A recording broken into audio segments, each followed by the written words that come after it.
Alright. It's time. It's time for the top 25 albums of 2023, my favorite thing I do each year, and I'm really goddamn excited. I don't want to do too much preamble because we have a lot to talk about, but I guess the usual spiel. These are not proper reviews of the album. I'm going to be skimming over, maybe some of the rough sides something may have, some of my deeper critiques. This is supposed to just kind of highlight things and say, hey, this is good, this is why it's good, and you should really check it out. At the end of the day, these all are fantastic albums, but I might gloss over some of the weaker tracks or, overall rougher aspects of them.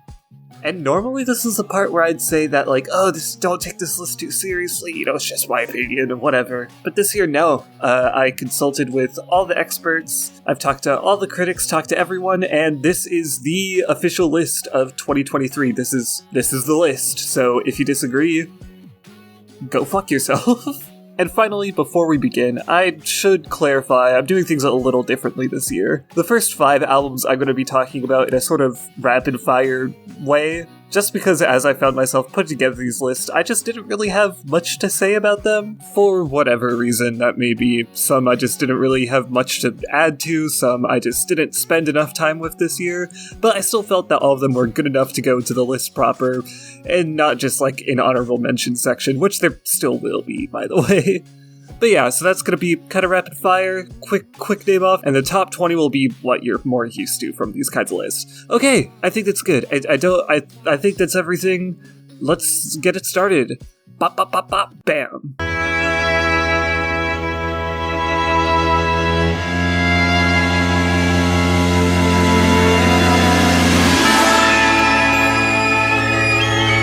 The Lamb as Effigy had some of the year's most extreme, most emotionally raw and cathartic moments of the year. Taking form in multiple staggeringly long noise rock epics, The Lamb as Effigy is truly experimental in a way that really, really pays off. It is devastating, crushing, massive, and a landmark moment of underground rock, although its sheer immensity did kind of keep me from returning to it all that much, which is why it's in this, mini section. Tell me what they do when I block that slow, when I'm money that low, but the rent rise up. White folks coming at the blue, they done tore that down and made that to a Whole Foods.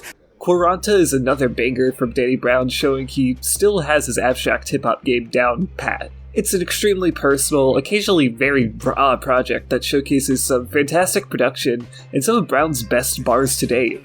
Songs like Tantor, Jen's Terrific Vacation, the title track, and YPB are incredibly memorable and huge highlights. It's really a project worth checking out if you want some more introspective but still plenty experimental hip-hop. God of the sun, I'm taking you down. I see myself in you. I see myself in you. Fusing an incredibly unique and fun combination of punk and art rock, throwing in some soul and classic country twang in there too, 3D Country is maybe the most one-of-a-kind punk records I've heard. It features some incredibly detailed and fun production, gorgeous gospel influences with the choir used in some bits, and some brilliantly eccentric vocal performances. Maybe one of the most shocking albums of the year for me, really mind-blowing what it does with all its amazing influences.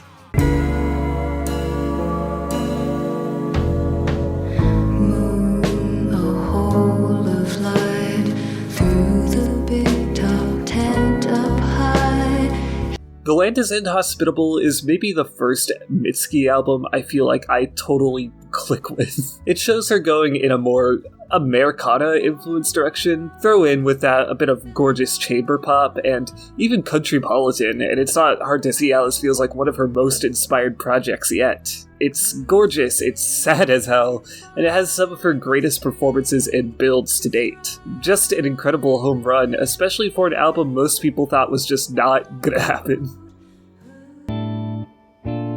You're so killable. The cold ice on my tongue makes its way towards oblivion. Sweet the vista, portal view. If there's any album in this list that deserves to be much, much higher, it's this one. Some absolutely immaculate performances on this project, with Anoni's vocals on it being some of the best I've heard all damn decade. It's a beautifully executed and uncompromising critique of the vitriol and hate against the queer community, and maybe one of the best of its kind. It's through literally zero fault of its own that I just didn't end up listening to it a whole lot, and I really urge you to go check it out. It's maybe one of the most important records of the year, and honestly, I feel pretty bad that I didn't end up dedicating that much time to it, at least not this year. Alright, now that we got those out of the way, let's move on to the rest of the top 20, starting with... Test my pedigree, be a double dutch, fetch, read me, please. You never know quite what you're getting yourself into when you start a Slouse and Malone project, and with Excelsior, that was especially true.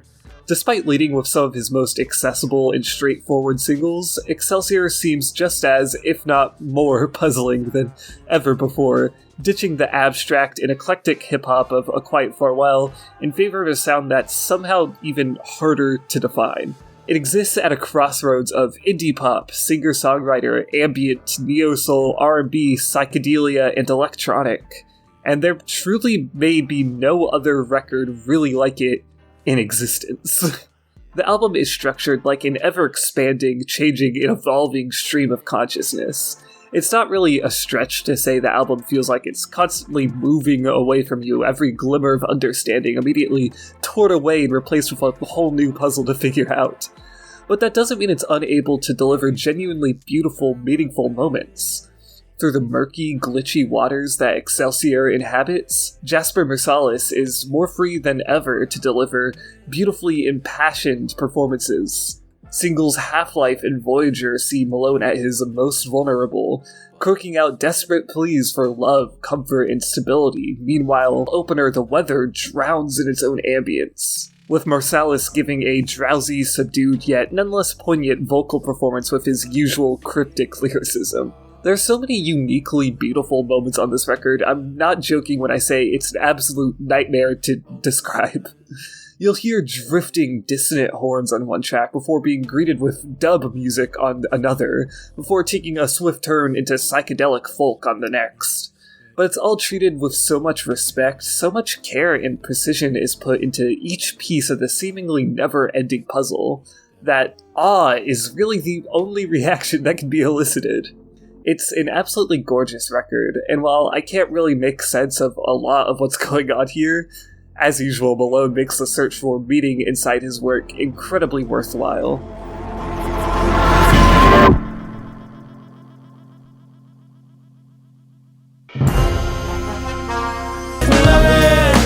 Paradise Drive. Keep my braids. Paradise Drive. This project should not exist. Let me explain. McKinley Dixon is one of the more prominent voices in the hip-hop underground, one that has been working for a good few years now and has at least one hidden gem in his back catalog. He's far from the most high-budget or industry-friendly artist, and yet, Beloved Paradise Jazz is one of the most maximally produced hip-hop albums of the year. The production is entrenched in the most luscious, gorgeous jazz and soul instrumentation, each recording sounding absolutely gorgeous. I have no idea what the budget of this album was, but it must have been stretched to hell and back. On a song-by-song basis, the album is basically 30 minutes of pure killer, no filler. Right from the beautifully poetic intro, Hannif reads Tony, the tone is set perfectly. It's a sweeping and gorgeous piece of prose, segueing perfectly into the immaculate Sun I Rise, which is just such a good goddamn song, man. It's this awesome boom-bap beat that, combined with the insanely grand jazzy production and Dixon's confident, colossal-sounding vocals, it's epic. That's the only word in my mind for it. It's epic. Pretty much every song from then on is a banger. Like I said, this album's pretty much no filler at all. Hell, even the interlude is pretty memorable with its new agey elements. But the tracks I really want to highlight are the title track and Run, Run, Run. Run, Run, Run in particular is honestly quite the goddamn earworm. I haven't been able to get it out of my mind. That plus the very direct but still beautifully worded political messaging about violence and where that collides with adolescence. It's great, it's great. And then finally the record ends off with the title track, which is maybe the most grand and theatric the album sounds at any point. It's a song of empowerment, love for yourself and your community, and set against these boisterous building horns. It's that shit you live for, you know?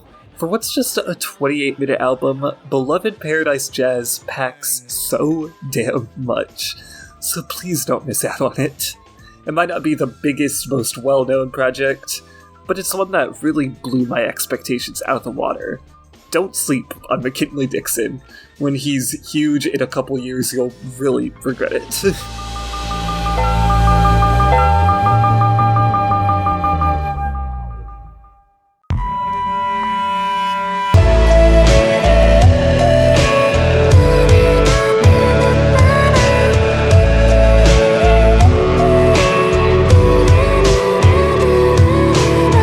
Something I kept running into while making this list is that I have a tendency to describe a lot of different albums as the most unique or the most surprising release of the year, or something like that. Which obviously they are not all of that, only one can be that. But Soft Scars is...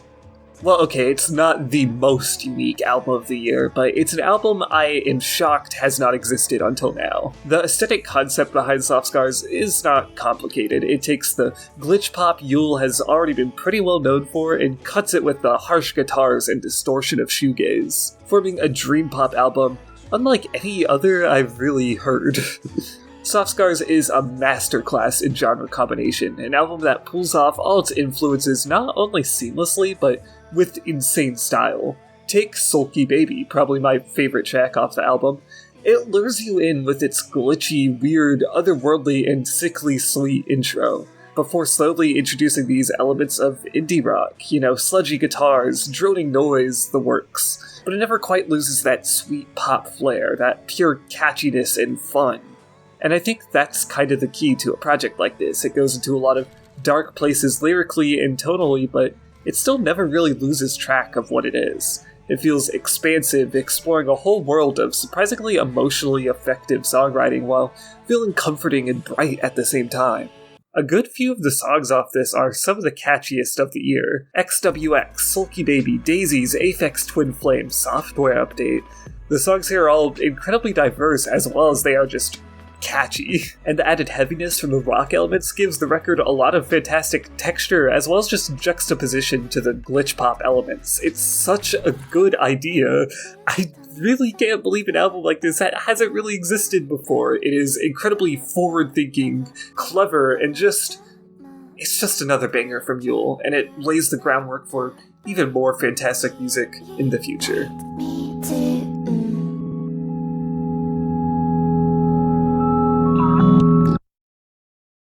Talk to me. Talk to me. Talk to me. Black hole opened in the kitchen.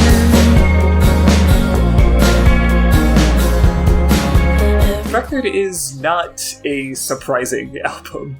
It is the product of three of the most iconic indie artists at the moment coming together and combining their unique talents. So, needless to say, it's pretty goddamn fantastic.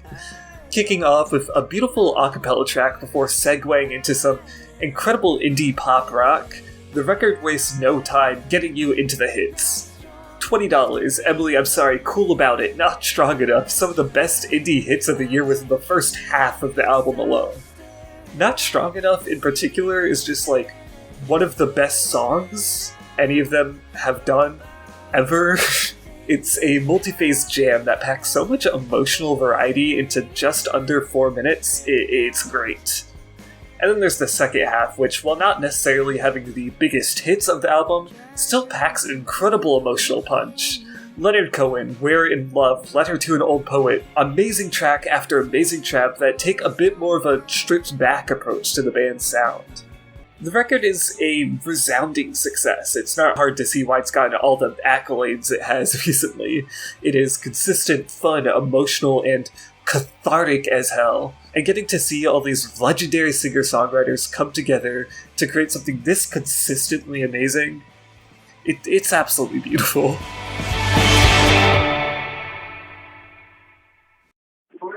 Yeah. What up, Kara? Happy birthday, CC. It's hard to have patience when you're waiting on luck. Like a Why Does the Earth Give Us People to Love is my pick for the most underrated album of the year. Like, easily. If you want the year's most gorgeous, enveloping production, a heart-wrenching songwriting, and beautiful and unique vocals, you're gonna want to check out this project. It's a dreamy, deeply comforting bit of singer-songwriter and chamber folk, and especially for a debut, is an absolute feat. This album is one that, first and foremost, highlights the insane storytelling ability of Kara Jackson. The title track, Rat, Dickhead Blues, Therapy, Pawn Shop. Honestly, most of the songs are just excuses for her to just flex her insane writing abilities. Whether it be by telling huge, sprawling tales like on Rat, or personal observations like Dickhead Blues, she has her writing game on lock. And it's all uplifted by the beautiful production that pulls from the best of chamber folk, adding in touches of strings and super varied percussion, honestly. Actually, okay, genuinely, this isn't in the script, but just listen to the fucking drums on Dickhead Blues. Holy shit. The added influences from country and Americana also add a fantastic grounding element. The project is very no-nonsense, no bullshit, despite the very artful and poetic musings. It's a fantastic touch. It's this exact kind of writing that I adore. Very down-to-earth and matter-of-fact, yet still able to create grand revelations and emotional beats that absolutely fucking wreck you. Once again, I gotta point to the title track specifically there. That song is devastating. It helps that Jackson also just has an incredibly unique and distinctive voice, as well as a knack for structuring songs and turning them into these multi-phased epics, even when they focus on the smallest of things. Why Does the Earth Give Us People to Love is a fucking fantastic debut, some of the most impressive production I've heard on a solo project of this kind in a long, long time. So keep tabs on Kara Jackson. If something of this quality is just what she starts out with, in a couple years she's gonna be a force to be reckoned with. I'm useful.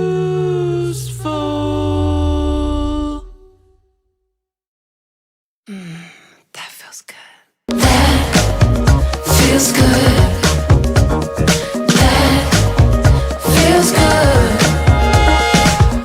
You probably wouldn't think it, but the review for That Feels Good has been one of the hardest to write for me. It's not because it's so complex that it's difficult to boil it down to a short review. Nah, instead what makes it so hard to write about is just everything that makes That Feels Good so good feels entirely self-evident. Following her success that was What's Your Pleasure in 2020, That Feels Good is a celebration. While it's still plenty sensual, here Jessie Ware decided to take things in a much more party-oriented direction, and that was a fantastic choice. That Feels Good sounds like a never-ending indulgence of everything great. Good music, good food, good friends, and yeah, good sex. It's all embraced head-on without any inhibition. It's not complicated, it's just a record about doing what makes you feel good. That simplicity is a bit deceiving, though. While the core message is that pure fun and enjoyment, the production side of That Feels Good is nothing short of a marvel. It pulls from styles of disco and dance all over the world. You know, there's what you might expect, like boogie and funk, but you also get plenty of diva house, Latin disco, ballroom, French house, freestyle. It's like a tasting platter of all the best in the world of disco, and each element just works so well with each other, coming together to form an experience that is endlessly enjoyable as you just set aside your worries and dance. Once again, I'm running to that block that I heard earlier. Like, goddamn, of course this is great. Arguably the greatest voice in modern disco, working to create one of the most diverse, fun, and fantastically produced album the scene has seen. Why wouldn't that be awesome? So don't take my lack of in-depth analysis as a negative necessarily, it's the exact opposite, honestly. That Feels Good speaks so loudly, so confidently, and eloquently for itself that I almost feel like I'm taking away from it by trying to over-explain it all to you. The truth is, no one's above this album. It is so universal in its joy, in its fun, in its grooves, and it serves as a constant reminder that everyone deserves a little bit of pleasure.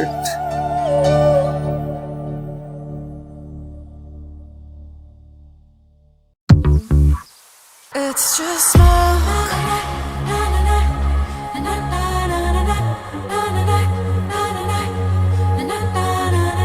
Caroline Polachek is an artist that has been consistently pushing the boundaries of pop music for years now. And I'm happy to say that Desire, I Want to Turn Into You continues that, pushing even farther than she has ever before. Combining so many different genres of pop, from new wave, downtempo, flamenco, garage, folktronica, ambient, to even R&B. Seriously, I could go even longer with that list. But the combinations are all done with so much style and prowess. Each track feeling cared for and relevant despite pulling from musical styles all the way across the world from each other. The production on this record is stunningly impressive. I usually don't hold much to this, but there's a reason it was nominated for Best Engineered at the Grammys. And as for the actual individual songs, this thing has a boatload of highlights. Welcome to My Island kicks it off with an incredibly catchy and lightly experimental synth pop track. It's fun, beautifully textured, and carries Caroline's signature lovesick lyricism. It's the kind of song you have to physically restrain yourself from singing along to. The bangers keep flowing from there on. Pretty Impossible, Bunny is a Writer, I Believe, Blood and Butter, Hope, Drunk Ever Asking, Smoke, Billions. All fantastic tracks. Hope, Drunk Ever Asking, in particular, is this beautiful ambient pop song that is one of the most purely emotional songs on any of Caroline's records. It kind of reminds me of Look At Me Now off of Pain. Blood and Butter, meanwhile, is an ultra-digital bop with a bagpipe solo that somehow perfectly fits in with the album. And Billions, straight up, might be one of the best pop songs of the decade. Needless to say, Caroline has done it again. On Desire I Want to Turn Into You, she not only avoids the sophomore slump, she flies over it with such grace and ability that it's crazy to think that was ever a concern in the first place. Here she pushes everything further, does everything grander, a maximalist pop album truly in a league of its own.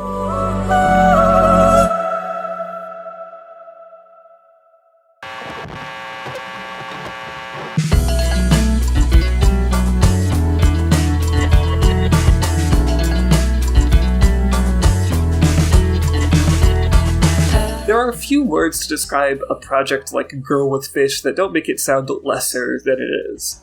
For example, is it an indie noise project with so many different genre combinations it's dizzying?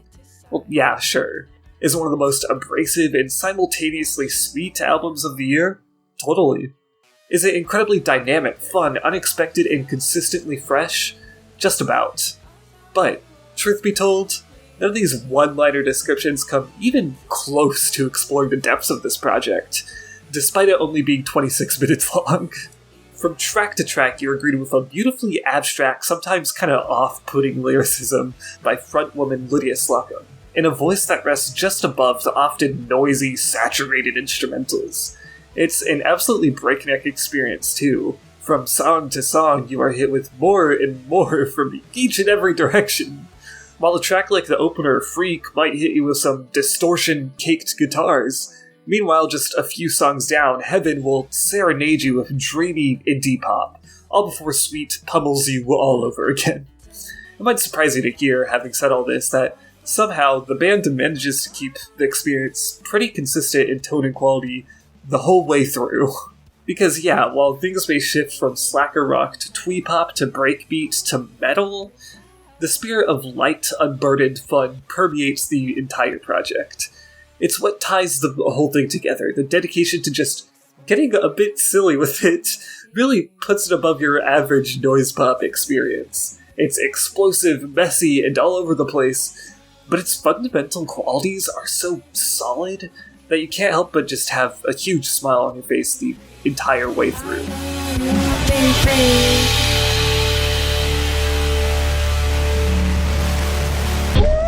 Take a few steps.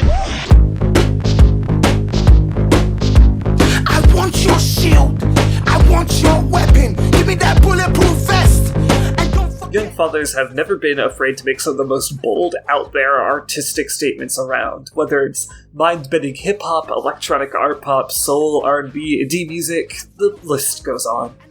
But even with all that being said, Heavy Heavy might be their best and most consistent project yet, taking a unique blend of neo-psychedelia and pop and adding in bits of gospel, spirituals, and industrial soul.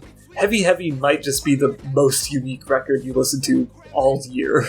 But the unexpected genre combinations are only a superficial draw to the album.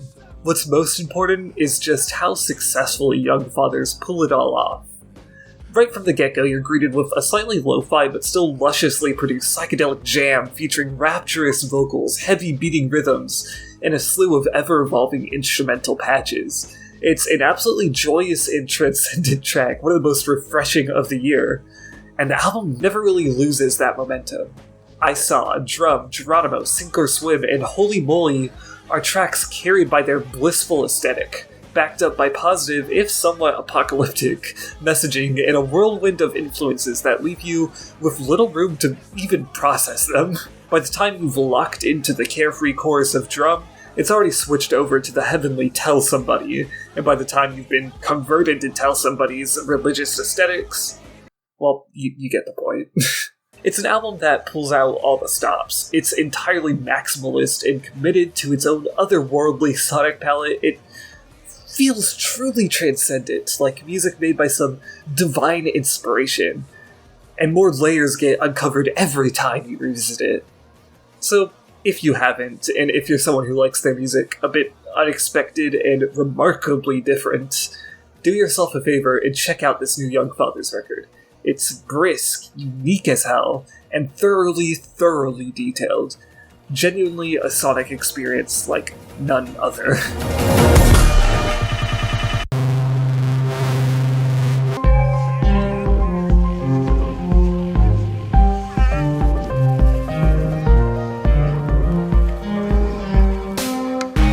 To sum up the entire career of someone like Oneohtrix Point Never is a near impossible thing. He's done so much, released so many records, had his roots so deep down in the origins of tons of musical movements. It's nowhere near an easy task.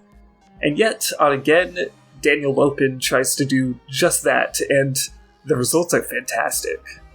While it's not shocking that Oneohtrix Point Never would be able to bridge the gaps between all manners of progressive electronic music, the resulting album is nonetheless quite surprising. From ruminations on the parallels between humanity and technology, to beautiful, sweeping orchestral compositions, and some of the most impressive sound design feats of the year, finding a single standout thing about a game that shines above everything else is kind of impossible. It is so rich with texture, backed up by so much technical ability that its achievements almost feel physical. The title track's vocal chops and the Bit Crush synth conjure up such vivid imagery. It's like you're at the helm of some beautifully ambiguous musical hardware, kind of like the cover implies, I guess. The plucked pops of sound on Plastic Antique are contrasted with ominous strings, almost clashing against each other until forming into this industrial rhythmic amalgam. The body trails this looping, nostalgic, and solemn track with these disturbing, inhumanly pitched and manipulated vocals. It's weirdly emotional.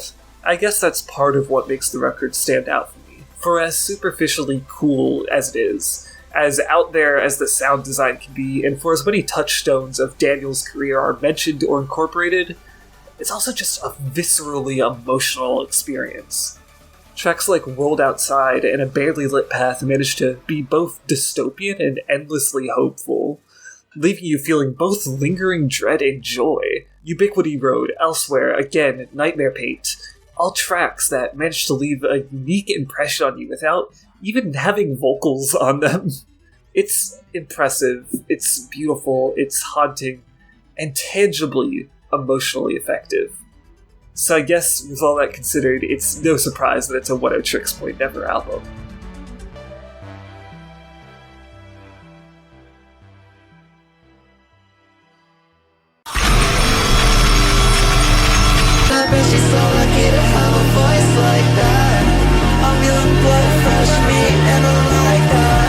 In a year full of artistic reinvention, dramatic left turns in sound and style, and total critical reevaluation, Census Designated might be the most radical album release of the year, barreling straight out of the digicore scene and right into the glitch-tinged shoegazy post-rock scene. This new Jane Remover album is fucking intense. Starting off with the slow burn of Cage Girl, Cam Girl before collapsing in on itself with tracks like Lips, Fling, Holding a Leech, and Backseat Girl, it's an album that's completely willing to leave the listener in the dust on its journey towards absolute destruction.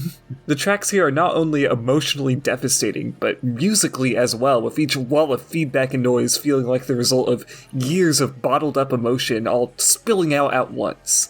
This is paired beautifully with the wonderfully textured, dreamy moments. Video, contingency song, always have, always will. All of these are songs that take brief steps away from sonically assaulting you, and instead try to illustrate the beauty left in the noise's absence. And laying beneath this sinister exterior is a completely heartbreaking showcase of lyricism and songwriting. The title track has some of those poignant one-liners in the whole project, Contingency Song leaves off on an incredibly wary, uncertain note, and Video is just like, fucked, man.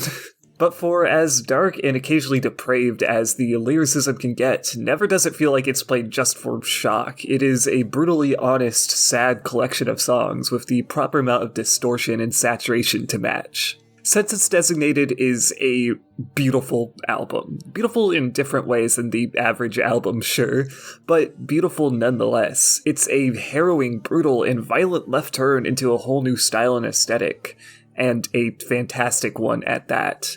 For all its sorrow, for everything fucked up about it, you can't help but be drawn in through its immaculate performances and structuring. Because at the end of the day, above any emotional turmoil or baggage that might be attached to the album, Census Designated is a resounding success.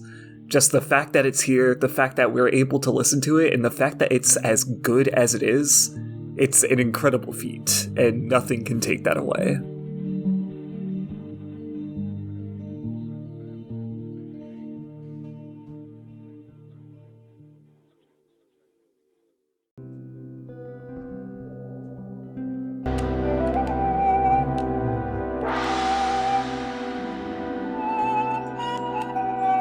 Look, I promise I'm not being hyperbolic, okay? While I've enjoyed Andre 3000's work in the past, I mean, it's impossible not to some degree. For whatever reason, I've kind of dragged my feet when it comes to deep diving into his stuff with Outkast. I say this not to draw needless comparisons to his past work. I just want to point out that I don't like this project because it's Andre 3000. I like it because it's a fantastic goddamn album. What strikes me most about New Blue Sun is how unbothered it seems. It is one of the most anticipated debuts I can think of. People have been wanting an Andre 3000 solo project for ages, and despite being a totally left-field project, none of the strain or weight of everything surrounding it seems to affect it at all. Instead, it is content to be what it is, a totally peaceful, immersive record that you have to actively try to not get lost in.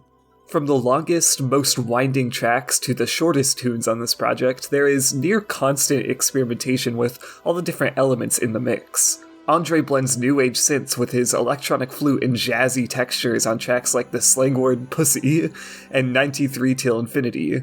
Or how about the rhythmic touches of tribal ambient on That Night in Hawaii? The climactic and building dreams once buried, it's all gorgeous, meditative, and genuinely emotional.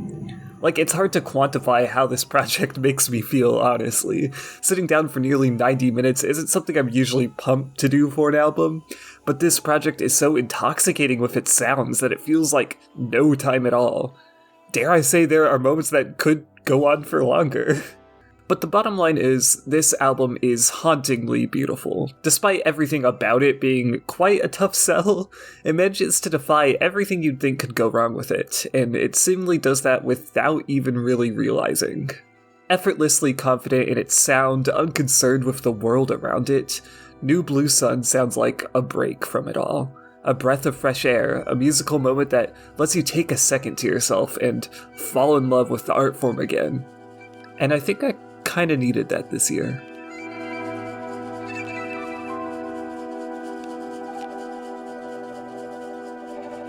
Testing. 1. We are all being tested.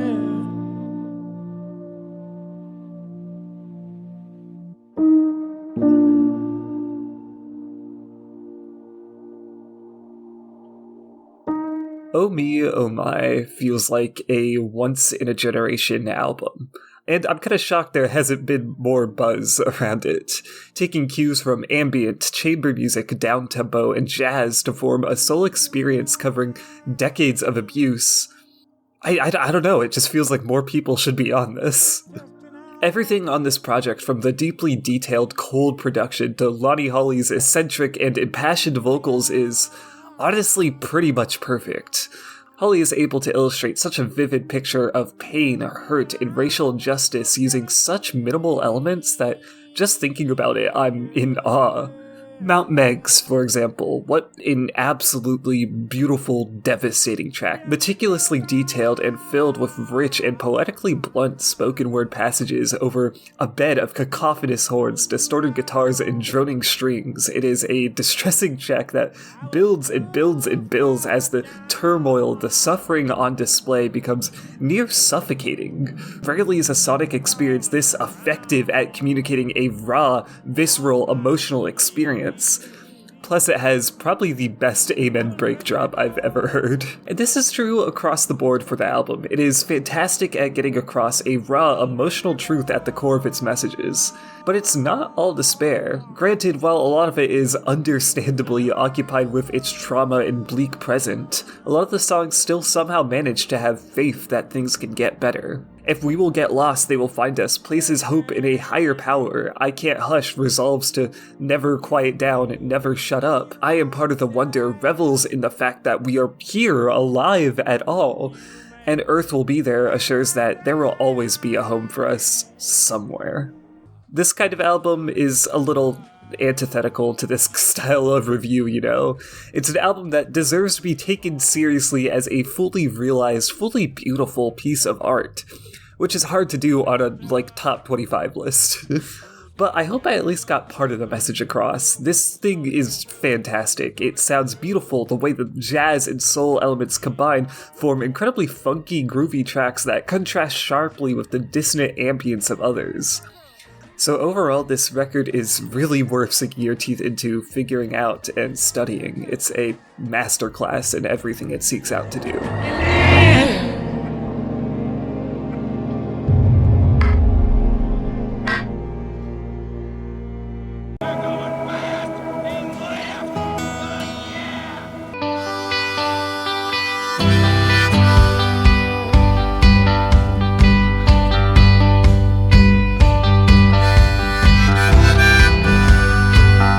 Coming off the 2-hour-long American Heartbreak just last year, you'd think Zach Bryan would have run out of good song ideas at this point.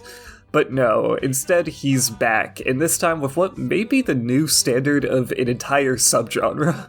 The thing about this self-titled project is just that it's hard to describe why it's so good. It hits on such a simple winning formula of earnest, heartfelt songs and raw, beautiful production that it feels so unnecessary to dress up further with flowery language. It's an album that feels like, maybe more than any country album I've heard in a good minute, like the world needs it to exist. A perfect mix of melancholic and uplifting, an album drenched in its deeply sentimental and tangibly southern roots. It's hard to put into words how it makes me feel a lot of the time. It's really special to me. And for as simplistic as the songs often are, they're still so lovingly crafted, it's hard not to get lost in the fantastic country twang. There's the harmonica on East Side of Sorrow and Fear and Fridays, the guest verses from the likes of the War and Treaty and Casey Musgraves, a lo-fi blanket covering the last couple tracks. The album is just a sonic delight. Weirdly, one of the best mixed albums of the year as well, all without detracting from the raw, down-to-earth appeal. It's just all so absolutely joyful, so hopeful and careful and loving. It feels like comfort. And yeah, okay, I get it. Not the most in-depth of reviews, but for me, there's simply no other way to praise this album than describing the sheer magnetism I feel towards it. It may not be the most explosive, most new, most out there, or innovative pick, sure, but it doesn't need to be. All it needs is what it has, and it uses its stripped-back acoustic palette to just about the best extent possible. It's just about as fantastic as this sort of thing could get. Over time.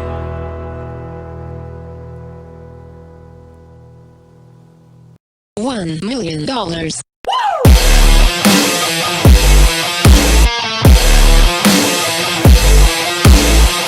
I'm not joking, I'm not joking, I'm not joking. 10,000 Gex fucking rocks. It's an album that, in the eyes of many, was something of a landmark moment for the duo. Are they going to be able to stick around as mainstay artists above their gimmicks, or are they just going to coast off the success and shock of 1,000 Gex? And thankfully, this album brushes off that sophomore pressure pretty effortlessly. What's most interesting about this album, honestly, isn't in what it shares with its predecessor. Yeah, it's funny, hyper-poppy, insane, deranged, and super short, which is all really great. What's more fun for me to look at is just how expansive and experimental this project is for the band. They play with so much more, open up so many more possibilities on what they can do with their unique set of musical skills. It makes the album feel so fresh and fun, just hearing them go kind of crazy with it. Take Hollywood Baby, maybe the best song off the album, maybe their best song in general. It's a pop-punk banger that, while aesthetically similar to some of their previous work, pushes through with clean vocals, guitars, and a much more fully fleshed out song structure than you might expect from the Gex.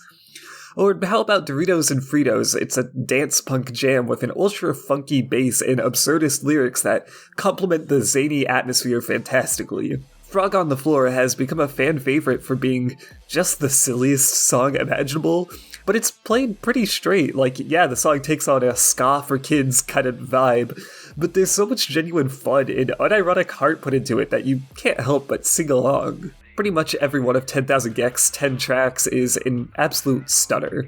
Dumbest Girl Alive has its hilarious bars and equally ridiculous sample flips.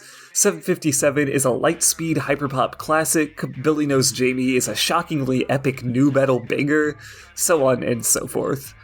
And for as insane as it gets, the trick to this album is that it's never done just for a cheap joke.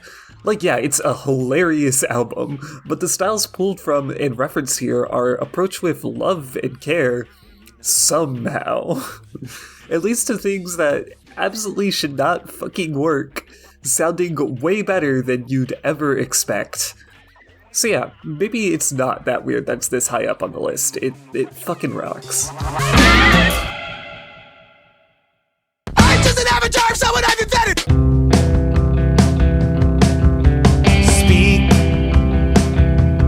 Even if it feels weird. Even if it feels weird. Jeff Rosenstock is pretty indisputably the king of pop punk, or, you know, whatever you want to define him as. Conquering a litany of genres and subgenres from ska to power pop to singer-songwriter, he's an artist who has made an impact on the scene that's nearly impossible to overstate. And so I guess it's no surprise that Hell Mode is just as fucking good as it is, man. Hell Mode has all the staples you've come to expect from a Rosenstock album at this point. Poignant punk lyrics matched with observations about the banality of everyday life. You know, it's got the works. But the direction this album takes with these general revolutionary topics is actually quite a refreshing one. Instead of stooping into needless self-hatred, Hell Mode takes a step back and decides to heal. While, yeah, there's plenty of fire on this album, plenty of anthemic tracks with a bone to pick with everything. There's a sense that maybe it's time to let yourself be okay for just a little bit. Take tracks like Doubt, Soft Living, Life Admin, and Heal Mode, songs that tread the line between the rambunctious punk Jeff is known for and slower, more indie singer-songwritery aesthetics. They are mournful, spacious, and, importantly, self-reflective. Jeff lets himself find peace with the good things in life, which, believe it or not, there still are. Like in the descriptive lyrical paintings laid out on Heal Mode, or the relaxed admissions of fun on Life Admin, Jeff's letting himself be happy. Now, I feel like I should reiterate, this is still a punk album, and one that's not letting its occasional softness get away with its intense need for change. The songs Head, Liked You Better, Future is Dumb, and I Want to Be Wrong are deeply concerned for the well-being of our world, lashing out against corrupt governments, police, corporations in a fantastically enraged manner. In fact, if anything, it's the quiet parts, the songs about finding peace and love with yourself, that reinforce the outright punk moments even more. Jeff isn't just saying it's okay to have a good day, he's not just saying that happiness is okay and achievable. He's saying it's worth fighting for, worth revolting for, and worth living for.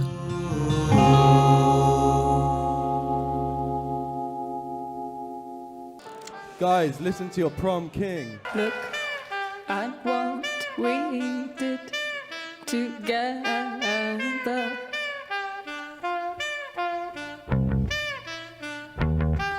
Don't know how you did. Have you come?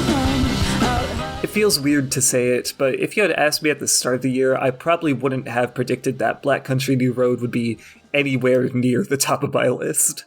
This is, of course, due to the fact that lead vocalist and general frontman Isaac left the band at the start of 2022, leaving the future of the group at the time somewhat uncertain.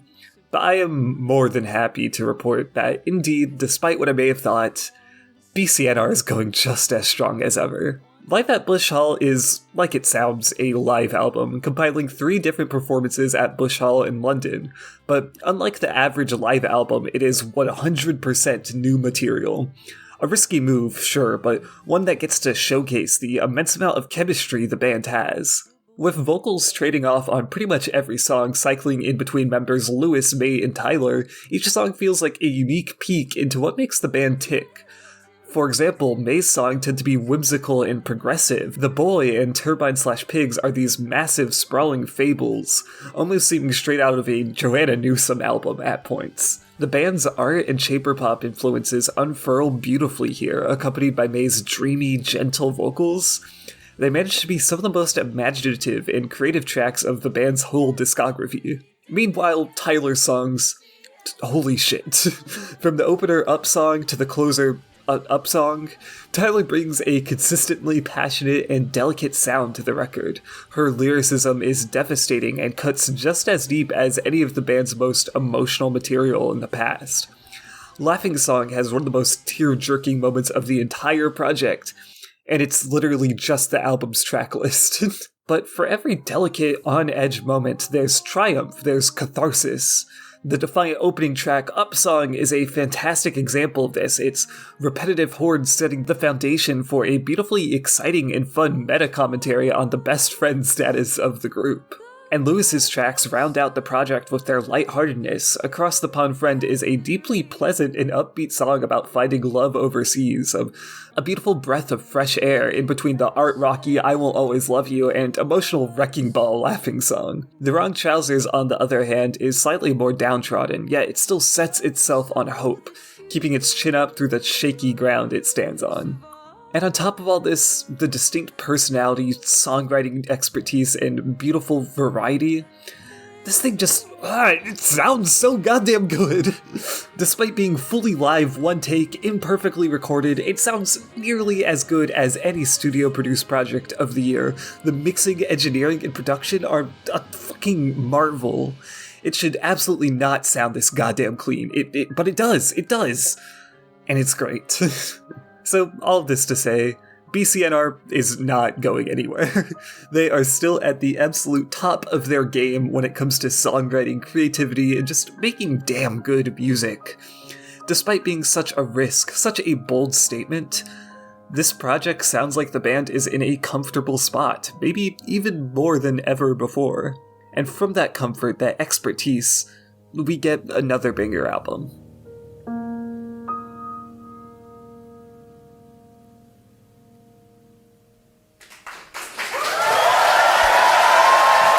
Arms, body, legs, flesh, skin, bone, sinew. Good luck. I've been working as a bank teller for like 11 years.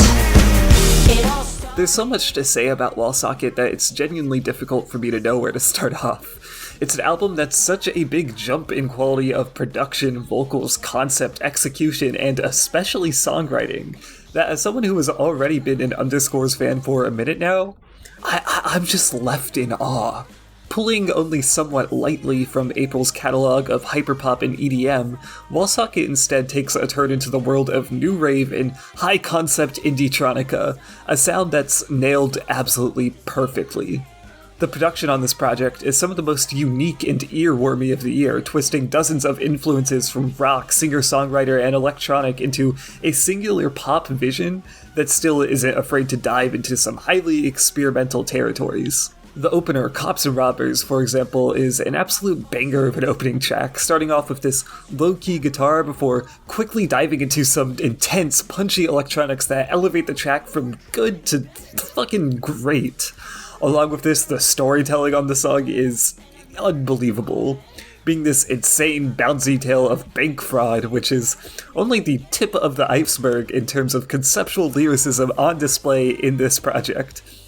And whether it's the more hyper energy-filled tracks like Cops and Robbers, Locals, Johnny Johnny Johnny, Old Money Bitch, or Jeez Louise, or more low-key emotional songs like Duh, You Don't Even Know Who I Am, Horror Movie Soundtrack, or Good Luck Final Girl, Underscores just nails every emotional beat on this album.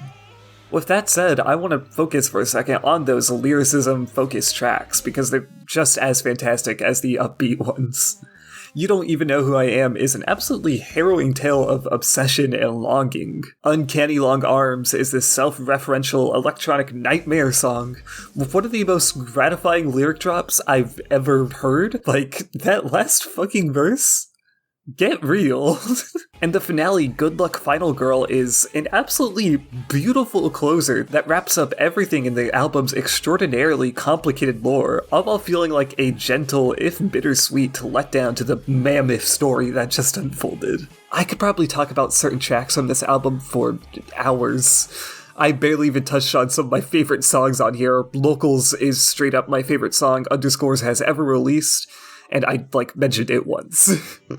And there's a bunch of songs that aren't even far behind that. It's just such an impressive, expansive album that feels like such a natural step for Underscores, and yet such a gigantic leap in quality. One of the most wholly impressive projects of the year, and definitely one worth going all in on and figuring out all the incredible details hidden just below the surface. It also fucking slayed live, oh my god. Machinery.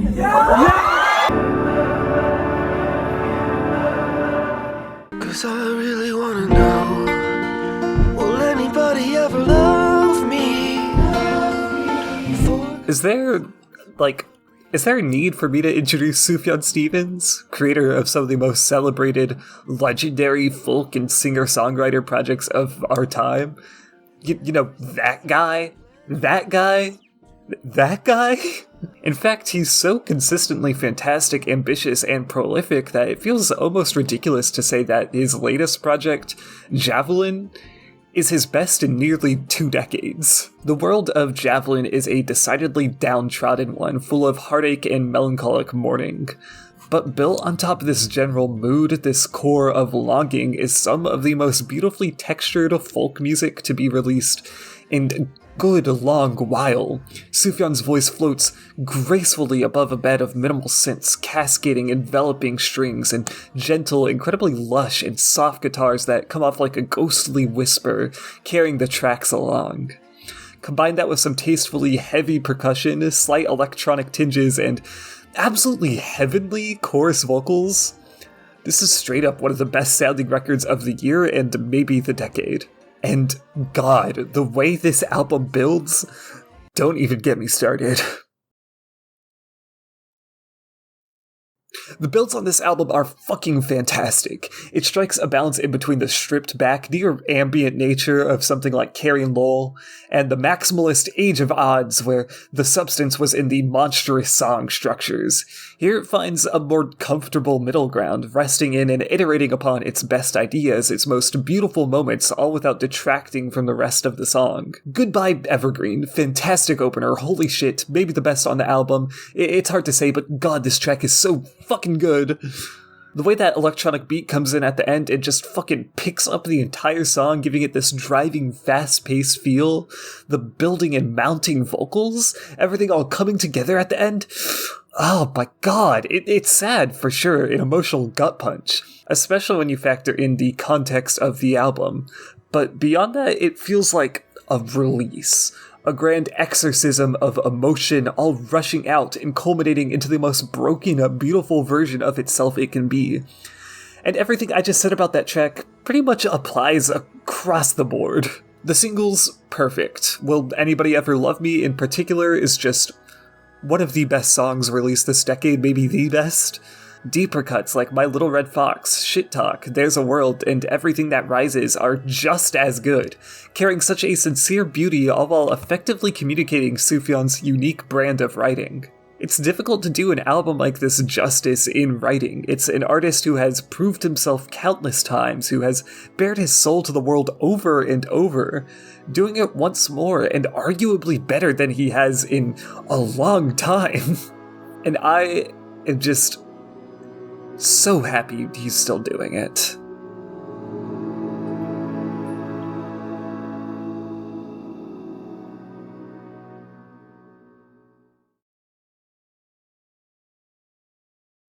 Alright, honorable mentions time. This is just the part of the video, no particular order, just going through some albums that didn't quite make the cut, but I still want to shout out real quick. I Will Always Love Me by Doin' Fine.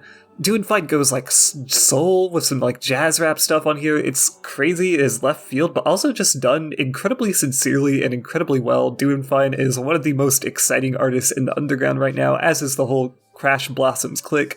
Check it out. After the Magic really captivated me with how dreamy and expansive its soundscapes were. Definitely some of the most impressive shoegaze I've heard. Erotic Probiotic 2 by Nourished by Time was one of the most surprising releases of the year. It is incredibly unique, it has a good blend of synth-pop, hypnagogic pop, you know, that sort of thing. People will probably get upset with me if I do not mention Scaring the Hose, Danny Brown, JPEG Mafia, coming together to form some of the most zany hip-hop of the year. It is fucking insane. Just a crazy album. Grave Robbing by Leroy, this is Jade Remover's dance side project, and this is such a weirdly beautiful album. There are tracks on here that, despite how memey they might come off of if I just like describe them to you, are approached with such genuine like love and care. Jade Remover is really doing it like no one fucking else in the scene. Incredible shit. Dog's Body by Model Actress. If you want some dance music that will absolutely pummel you into the ground, that's also centered around gay BDSM, this is the album for you. I am honestly kicking myself for not spending more time with it, because if I did, it'd probably be higher up on the list. Space Heavy by King Cruel. This is my first King Cruel project, and I am blown away. It is very atmospheric, very melancholic, and very beautiful. I don't have a whole lot to say about this one, but it's definitely worth shouting out, so, you know, check it. And for the final honorable mention, we got Sampha Lie. Get real. I mean, this is some of the most beautifully produced R&B I've heard. It is kind of mind-bending and experimental, but still very poppy and catchy and beautiful. It doesn't let its kind of experimental elements distract from the fact that it is a deeply spiritual experience. Sampha is an incredible songwriter too. The lyricism on this project is not to be ignored. So even if it's not on the main list, you should still check it out. It's fucking great, man.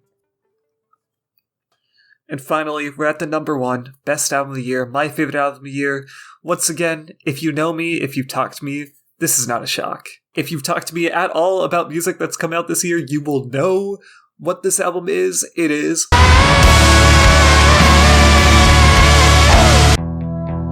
Got 'em right between the shoulders.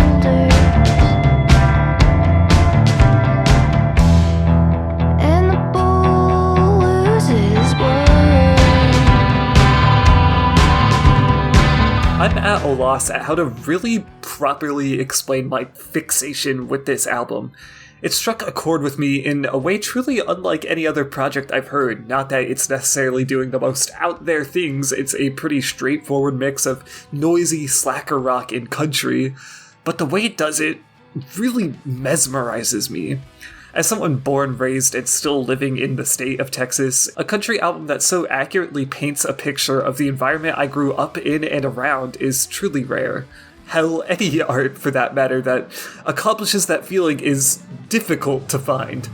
But Rat Saw God does it near effortlessly. As I said, the sound of Rat Saw God is not anywhere near the most mind-blowing or out there thing. It sticks around a bunch of genres that are already pretty closely related: bedroom rock, country, shoegaze, grunge, the real burnout genres, and I say that with nothing but love. But the way it uses these very well-established sounds to communicate raw, emotional beauty is nothing short of fantastic.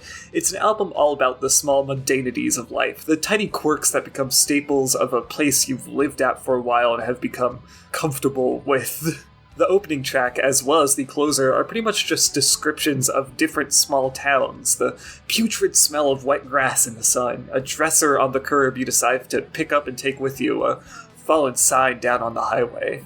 It creates this deep, intense feeling of familiarity and intimacy, and this kind of observational, almost incidental songwriting is something I am just, in general, absolutely obsessed with. It's not all just tiny observations, though. What's really impressive about this is how it twists these tiny details into huge emotional revelations. Formula 1, for example, sets the image of a bird repeatedly flying into a glass, juxtaposed against a happy relationship. The song's dreamy, downbeat sound as well gives it this beautiful feeling of love-struck melancholy, like a sad hug in song form. Bull Believer, the longest and best song on the album, is a story about loss and grief set against the backdrop of a bullfight, using the image of a bull on its last legs, scared, confused, angry, tired, completely unable to defend itself from the onslaught of people coming to bring it down, and comparing itself to that. It features some of the greatest writing I've heard in a song all year, and it's made all the better by the insanely cathartic breakdown at the end. The guitars build and build, the noise and distortion grows and overtakes as Carly just starts screaming. The lyrics become totally unrecognizable. It's just pure wailing, and it's just one of the most viscerally emotional songs I know. Fuck. I'm getting myself worked up. God, we're this far in and I've only touched on like 4 songs. The rest of the album does not let up from there, in case you were wondering. Chosen to Deserve is a tongue-in-cheek song about all the little quirks you find out about someone when you get close to them. Corey is a portrait of a small rural town, Carly listing all the random town legends and characters. It really showcases something else I love about this project, how purely empathetic it is.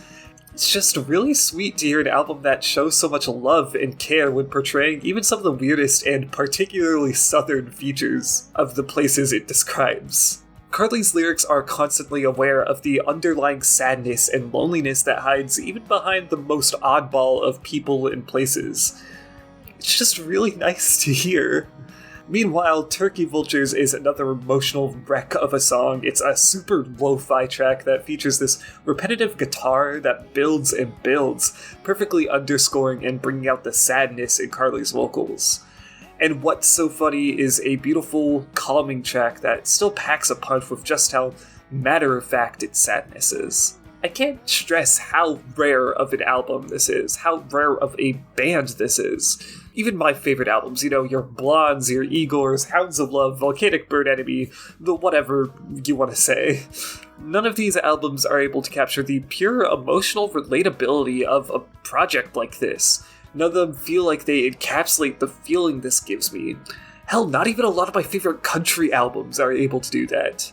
It's a unique combination of everything I absolutely adore in music. It's raw, emotional, and yet dedicates so much of its time to things that are inanimate, incidental, choosing to let the listener project their own meaning onto the mundane, the regular, and familiar. It begs you to wrestle with your own feelings about everything it describes, and I think it's genius. I genuinely think it's genius.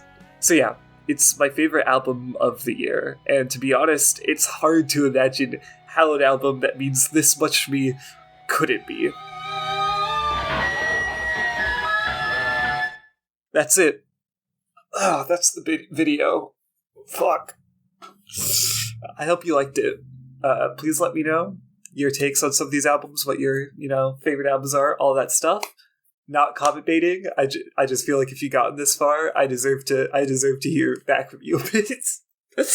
Yeah, thank you so much for watching. I'll be back next year with hopefully more videos this time. I don't know, don't hold me to that. Peace.